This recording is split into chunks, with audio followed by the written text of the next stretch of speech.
So another reaction video for you. This time Matt Walsh. The Emmett Till story you've heard your whole life is a lie. And I want to respond to this because it's really funny to see Matt put these videos out. And every time he does, he tends to dig a hole deeper and deeper for himself. But all he's really doing is playing into the hands of the 1619 Project versus 1776 Commission. That's all he's doing here. But it's so much fun to watch. It really is. And, of course, it all goes back to politics. And I think that is what has caused more division and more problems in this thing called the United States than anything else, is having these two political parties, Republican, Democrat. So let's get to this now. He put out a podcast talking about the Civil Rights Movement, talking about Emmett Till, and then he put out a second segment, like a 20-minute segment, talking about Emmett Till. So this is the one that I want to focus on, just a portion of it for the sake of time. And welcome back to the channel, Culture Confederacy here. It's early Sunday morning. Happy Sunday, everybody. Now, if you're new, what you see is what you get. It's you, me, my smartphone, a still shot. We talk about history, preservation, culture, current events, or news stories related to that. Fridays, I kick back a little bit with our Oddly Friday news episode. But thank you again for watching and subscribing. So let's get to this. Matt Walsh, the Emmett Till story you've heard your whole life is a lie. But let me back up a little bit, just give you a brief synopsis. So in August of 1955, Mississippi, Emmett Till, who is from Chicago, comes down to visit friends and family. And he's with his friends. They're outside some grocery store, small town. And they encourage him to go inside and make a comment or whistle at this white woman who was the owner or part owner. Her family owned the business or the grocery store. Her name was Carolyn Bryant Dunham. She was 21. Her husband, I think, was Roy Bryant. And he was like 26, maybe 27 at the time. So let's get to these segments here. And Emmett Till apparently whistled at this woman. And she claimed that not only did he whistle at her, but he grabbed her wrist, her arm, and then tried to grab her waist and made sexually suggestive comments, whatever it was. And then people are saying later after the trial, she recanted her testimony. But there's no record of that. She was even interviewed by a historian, I believe, back in 2017, and Matt Walsh talks about that. So let's get to this. Again, Matt Walsh, the Emmett Till story you've heard your whole life is a lie. Here we go. Bryant never recanted her allegation. The claim that she recanted was made by a historian named Timothy Tyson. He wrote a book in 2017 called The Blood of Emmett Till, in which he claimed that Bryant recanted her claims about Till in 2008, many decades after the incident. He recorded all of his interviews for the book, including his interviews with Bryant, standard practice for historians who are writing a book. So you'd think he'd be able to support his claims, especially a claim as explosive as that one.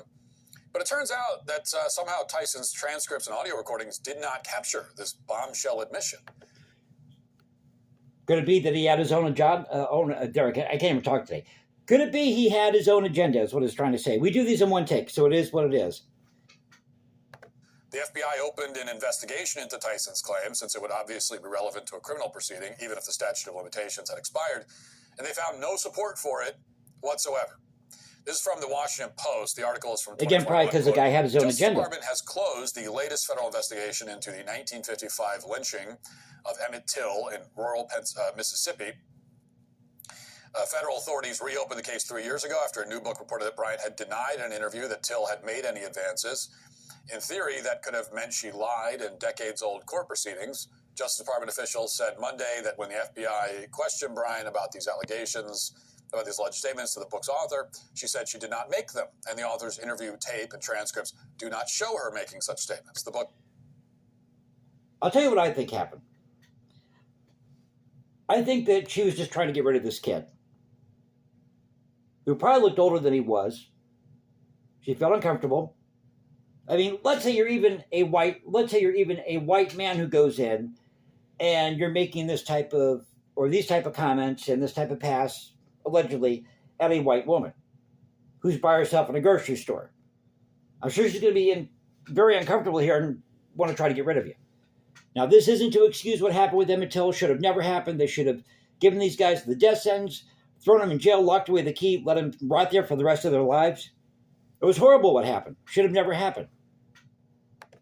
The book said Bryant told Tyson that Till had not come on to her sexually, a disclosure that directly contradicted her testimony 6 decades earlier, when she told a jury that Till grabbed her by the waist and uttered obscenities. In a statement, Justice Department said the FBI was unable to confirm Tyson's assertion that Donham had recanted her prior testimony. When agents interviewed her, she denied ever recanting and provided no new information, Justice Department statement said. Authorities concluded there was insufficient evidence to prove that she ever told the professor that any part of her testimony was untrue. Although the professor represented that he had recorded 2 interviews with her, he provided the FBI with only 1 recording, which did not contain any recantation. And again, this is why we've got to get rid of this idea of Republican, Democrat, these political camps.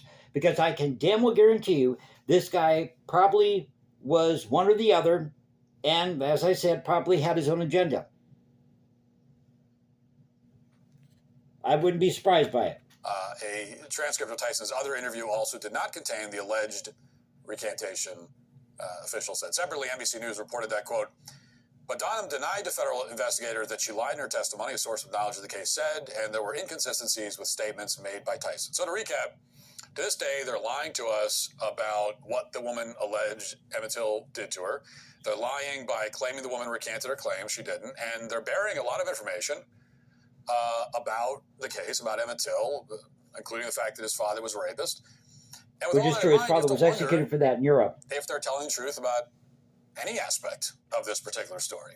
I mean, once they're willing to fabricate important details in order to create a myth for the purposes of launching the civil rights movement, then there's no reason to trust anything they say about it. So we'll stop it there. Tell me what you think in the comment section below. But I'll tell you what, Matt should have been a little more articulate here.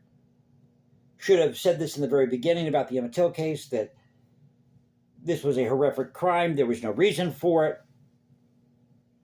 But he tries to throw everything in one video and just keeps stepping it every time he does. Like I said, it's fun to watch. So again, tell me what you think in the comment section below. You can follow me at Instagram, Jason197711. Find me on Substack or go to X, Culture Confederacy at CultureConfed1 on X. This is the Culture Confederacy saying peace out, stay safe everybody, God bless, keep up the culture, and I'll catch you next time.